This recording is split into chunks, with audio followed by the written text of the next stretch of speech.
네, 자유한국당이 박찬주 전 육군대장 영입 불발에 이어서 이번에는 영입 세습 논란에 휩싸였습니다. 이런 가운데 박 전 대장이요, 내일 기자회견을 예고해놓고 있습니다. 정치부 권영봉 기자와 이 뉴스 추적하도록 하겠습니다. 권 기자, 네. 황교안 대표가 이번에는 영입 세습 논란에 휩싸였는데 어떻게 된 겁니까?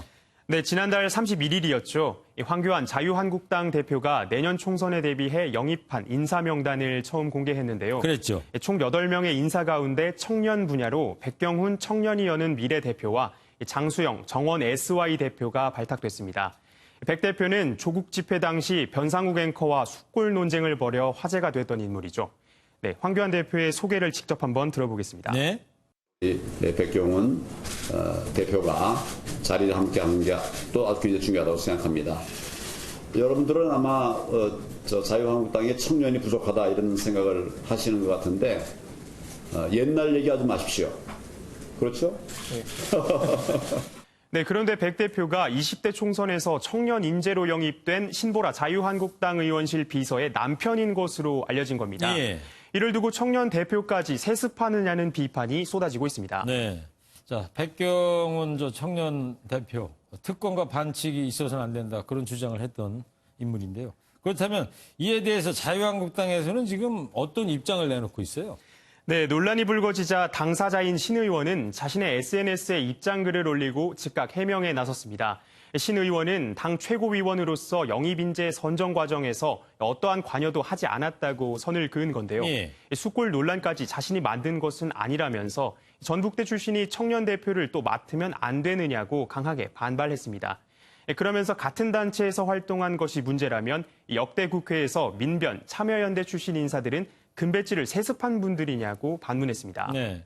그 영입 명단에 있었던 박찬주 전 육군 대장, 일단 보류가 됐는데 내일 이제 기자회견을 예고했단 말이죠.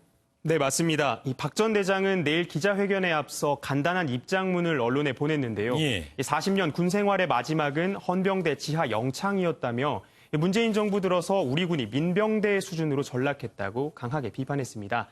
지역구 출마설이 거론되고 있는 박 전 대장은 자신이 필요로 하지 않는다면 자신이 굳이 나설 필요가 없다며 우회적으로 자유한국당을 압박하기도 했습니다. 그랬군요. 황 대표는 박 전 대장을 영입하고자 수차례 노력을 했고 1차 명단 발표에서 보류를 했을 뿐 다음번 발표 가능성을 시사한 바 있습니다. 네. 내일 기자회견 두고 보는 걸로 하고요. 근데 이 자유한국당 영입 발표를 놓고 말이죠. 왜 이렇게 민감하게 반응을 할까요? 황 대표 리더십에 연일 지금 상처가 나는 모양새 아닙니까?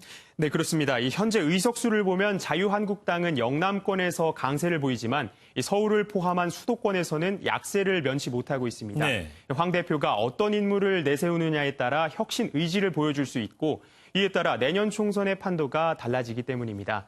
그런데 1호 영입 대상이 박 전 대장이다 보니 과연 서울과 수도권 그리고 젊은 층에 먹힐 수 있느냐에 논란이 제기된 겁니다. 과거 20대 총선을 앞두고 문재인 더불어민주당 대표는 김종인 전 의원을 3고 초력 끝에 비대위원장으로 세워 제1당 자리에 오른 바 있습니다. 그랬죠. 자유한국당의 전신인 새누리당도 지난 2011년 재보궐선거에서 참패한 뒤 박근혜 비대위 체제로 과반 의석 확보에 성공한 사례가 있습니다. 앞서 자유한국당은 메이저리그 투수 출신 박찬호 씨와 배우 김영철 씨를 영입하려 했지만 모두 무산되기도 했습니다. 네. 그리고 이런 와중에 말이죠. 지난 19대 국회에서 새누리당 비례대표 활동했던 이자스민 전 의원, 자유한국당을 탈당해서 이제 정의당에 입당을 하겠다는 거 아닙니까, 지금? 네, 맞습니다. 이 필리핀 출신이고 최초의 귀화 국회의원이죠. 다문화 전문가인 이자스민 전 의원은 이주민 문제 해결을 위해 입당을 결심한 것으로 알려졌습니다. 예. 이 소수자 대표를 자처해온 정의당은 이 전 의원의 합류로 정체성을 더욱 강화하는 효과를 보며 성공적 영입이라는 평가를 받고 있습니다. 반면 자유한국당에서는 훌륭한 자원도 빼앗기고 새로운 인재마저 내세우지 못한다며 비난이 나왔습니다. 장제원 자유한국당 의원은 자신의 SNS에 이 주위에 있는 소중한 인재를 일회성으로 소비한 것은 아닌지 반성하는 기회로 삼아야 한다며 자성의 목소리를 냈습니다. 네. 그리고 이번 주에 자유한국당이 2차 인재 영입 명단 발표한다고 하지 않았습니까? 네, 맞습니다. 하지만 쉽지는 않아 보입니다. 수도권에서 표를 얻으려면 젊은 보수 인재가 필요한데 네. 여기에 해당하는 인재들이 유승민 바른미래당 의원과의 통합을 지켜보고 있기 때문입니다. 당분간 통합 움직임이 쉽지 않은 상황에서 섣불리 움직였다가는 말 그대로 낙동강오리알 신세가 될 수 있다는 거죠. 네. 인재 영입 논란 이후 황 대표는 유튜브에 색소폰을 불며 나타났지만 오히려 정무적 감각이 떨어진다는 비판을 받고 있습니다. 네. 잘 들었습니다. 지금까지 뉴스주적 권영봉 기자였습니다.